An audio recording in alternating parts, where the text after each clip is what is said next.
Hello, YouTubers. My name's Alex, and I'm here with Wendy Jones, author of the D.I. Shona McKenzie series. As you may recall, about 5 or 6 months ago, we did an initial interview with Miss Jones about her first book, Killer's Countdown. And now we're following up with books 2 and 3. How you doing, Wendy? Yeah, well, thank you. Yes, it's been an exciting life up until now. The books are selling well, and they're coming out, and people seem to like them. So hey, it's a great life being a writer. Those of us may be so lucky. So for those viewers that haven't yet read book 2, what can you tell us about it?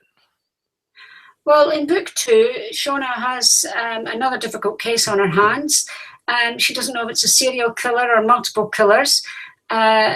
Basically, there are a number of murders happening in Dundee, and they're all happening very quickly, and nothing connects them. No one can figure out what connects the murders and why the killer would be doing this. So it's all very strange, and she and her team are busy trying to solve the murder.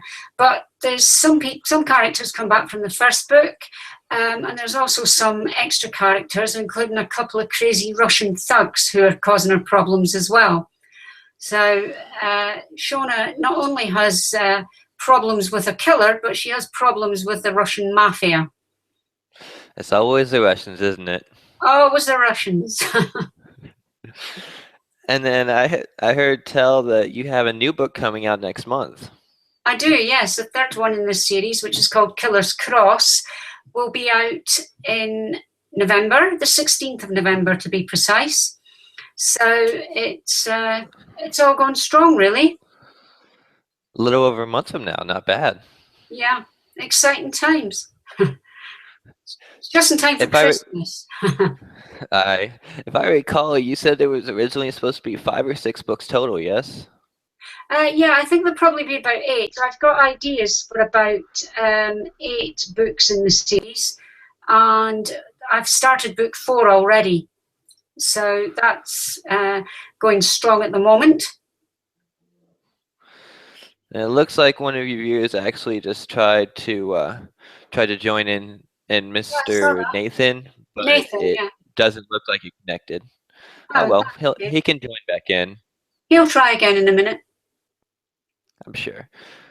I have actually some questions here from both that you have said are frequently asked and some from my fellow viewers.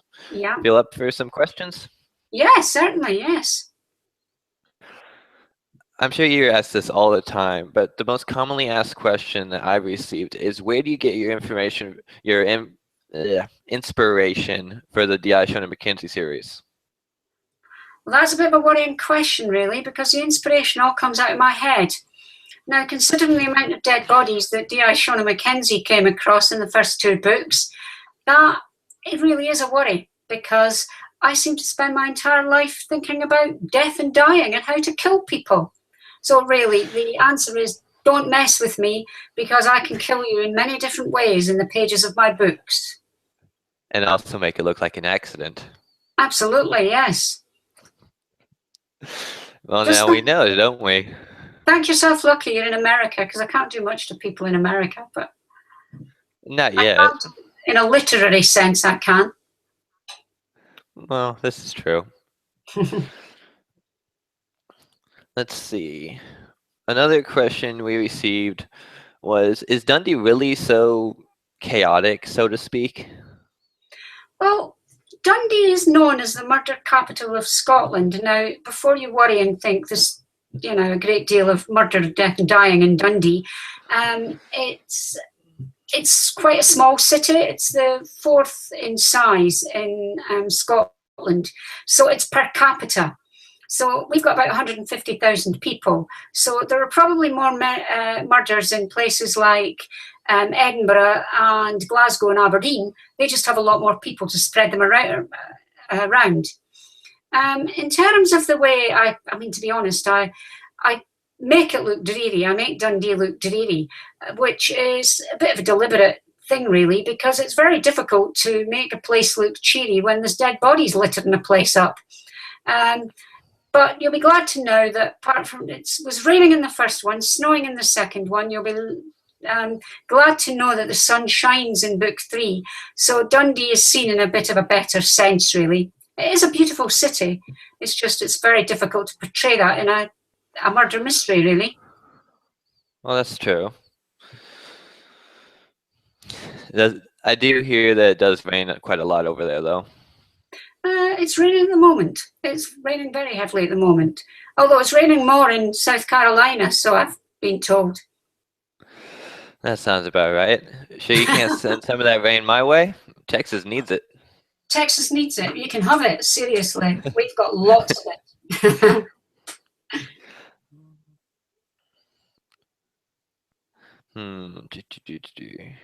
Yeah, there it is. I was trying to find my notes. Yeah. I'm sure several people are curious about this, but are any of your characters, no matter how minor, based on real people that you may know, acquaintances, coworkers, so forth? My friend's son is in book 1. His name is actually Brian Jeevers, and he appears as a policeman. That's big. He is in it because he has a very unusual scooter. Now, please don't ask me to tell you what scooter it is because I can't remember. But it's the only one of its kind in Scotland. So I wanted to put the scooter in, and I thought, oh, well, I'll put him in as well. But he's now appearing as a regular character. So he's been in both books, and he's now in book 3. So he's real. In book 1, someone got a character named after them, but that character was made up. It wasn't that person, but their name went on the character because they won it in a raffle at a murder mystery dinner party that we put on for charity. So there was a lady called Donna Duncan who won that, and she got her name in the book.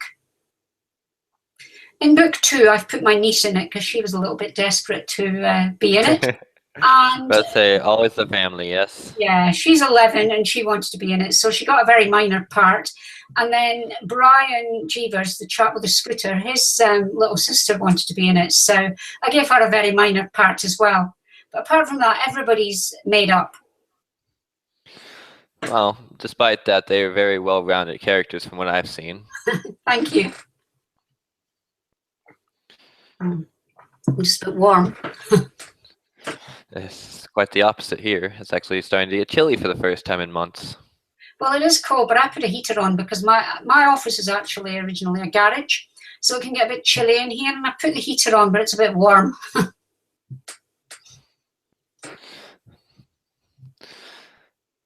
This may seem like an odd question, but it actually was just sent in through the vid chat link I have running. Yeah. I had an individual ask, sort of along the lines of what you said about the raffle, but if they could be in a raffle to be a dead body, actually.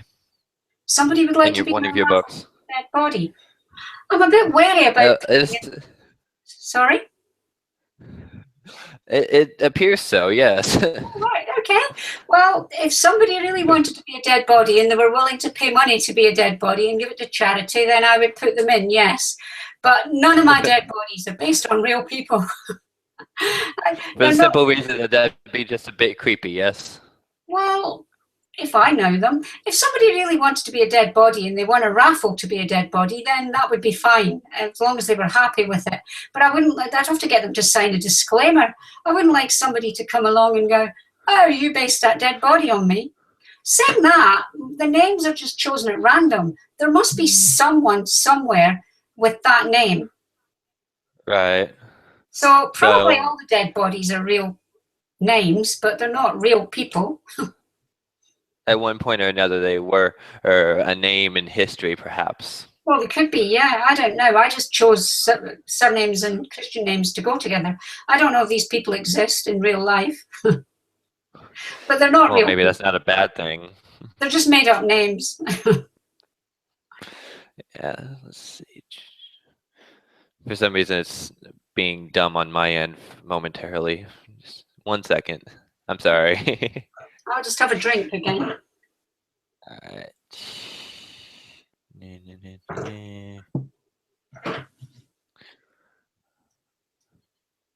Oh, there it goes. For some odd reason, it was saying the YouTube link had gone down. Oh, right. How odd. That's not good. Oh, it's not good. No. Oh, we're back up though. Now there we Oh, go. excellent.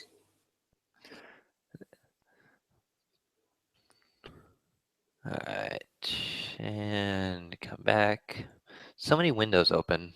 It's not even funny. Oh, there you are again. Yes. For some reason, whenever I close the window, it kicks me out. Right.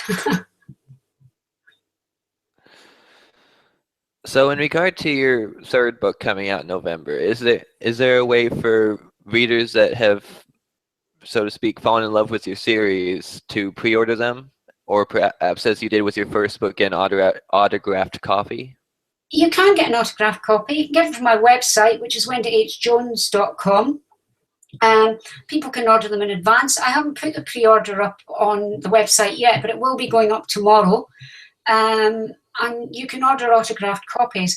At the moment, I've only got the postage up for the UK, but if somebody really wanted a copy from the US or anywhere else, if they were happy to pay the postage, I could do it, but it might get a little bit expensive for a book.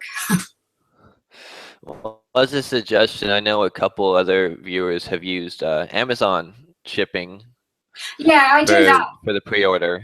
Yeah, people can buy it from Amazon in other countries. So the people are buying the paperbacks in the United States and in Canada. I actually have a viewer in Australia that just bought books 1 and 2. Oh, wow. How exciting. Thank you. Spreading around the world a bit, yay? Yay. Well, they seem to be selling well in Australia as well, so. And London, for that matter. And London. I'm off to London on Thursday. I'm off to do a few events down there. I'm also having a bit of a holiday, but I'm also going to Cambridge to do an event at the CLC bookshop in Cambridge, which is about an hour outside London. So I'm doing that on the 17th of November. So just almost to coincide with your release. No, sorry, not November, October. I'm doing that say, week on Saturday. Wait. I was like, wait a minute, isn't that the same day book 3 comes out? Book 3 comes out the day before that. I can't then run down to London. And I'm sure at some point we'll have to do a release video for book 3 once it's out, but it's a bit premature as of yet, yes? Yeah, there'll be videos for book 2, book 3, everything like that, yeah. And for our viewers, I do apologize for not doing it sooner. Follow up on book 2. President events were not playing nice with it. Yeah. But that's why we're making this video, to cover both book 2 and 3. Absolutely, yes. And I'm sure once book 3 comes out, we'll be able to do a more in-depth follow-up video, perhaps.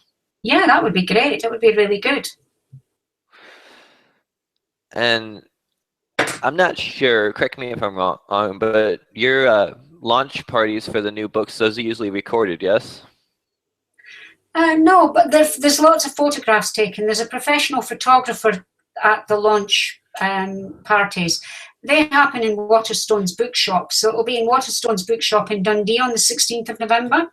And there's usually over 100 people at the launch. So it's very good fun. Lots of food, lots of wine, lots of laughing, and a lot of dead bodies in the book. What more can you ask for? Makes me perhaps want to move to Dundee one day. Not today, obviously, but perhaps one day. One day. Sounds like you have great parties there. Oh, we do, we do. That's pretty much all the questions I have today. Do you have anything you'd like to tell our viewers and your fellow readers? Well, I'd just like to say thank you to everybody, because people seem to be enjoying the books. So to everyone who's bought the books, thank you. They are available on Amazon. They're available on Kobo and Nook, and they're available from my website. And it's been a real wild ride, actually. It's so much fun writing the D.I. Shona McKenzie mysteries, because D.I. Shona McKenzie is a bit feisty, a bit funny, a bit sharp, but everybody seems to love her, so that's good. I quite I like do it. have to ask: is D.I. Shona McKenzie based off yourself? No, she's not based on me. It's all made up. I'd like to think I'm as funny as her, but you'd have to ask other people about that, whether I'm as funny as D.I. Shona McKenzie. But apart from that, we've nothing in common. She doesn't look like me. She doesn't act like me. I could never be as sharp as she could. You may be surprised from what some of the viewers are Maybe I saying could on live try. chat at the moment. I used to be in the army. Maybe you should ask people I worked with whether I can be sharp or not. And just before we go, I do have one request. Do you have any tips for writers out there that are just up and coming, trying to get their first books published? I know you're a member of several Facebook groups for up and coming authors, but what tips can you give them that have enabled you to be so successful? Well, in terms of writing your book, the time you should start promoting it is when you start writing the book. So as soon as possible. If you've written your book and you haven't started promoting it yet, promote it now, even if it's not published. Now, it's very difficult to get publishing contracts these days, because a lot of the big publishers are saying that they're looking at people who have self-published. So it's so easy now to set up your own publishing company, but make sure everything's done professionally. If you want to send your books to publishers, get it a decent cover on it. Get it professionally edited. Don't do everything yourself. It has to be done professionally, because even if you're sending it out under your own imprint, people are looking at wanting a professional book, and it's building up contacts and just writing the best books you can. If you've written one book, write another, then write another, because series do better than standalone books, and they start to sell each other. So, and enjoy what you do. Write all the time. Keep a notebook with you and write down things that you think will be useful in your books, and just enjoy it. Sit down, pick up a pen, start at your keyboard, and have as much fun as you can. Well, thank you for the great advice. Everyone, and this has been Alex with Wendy Jones live from Dundee, and have a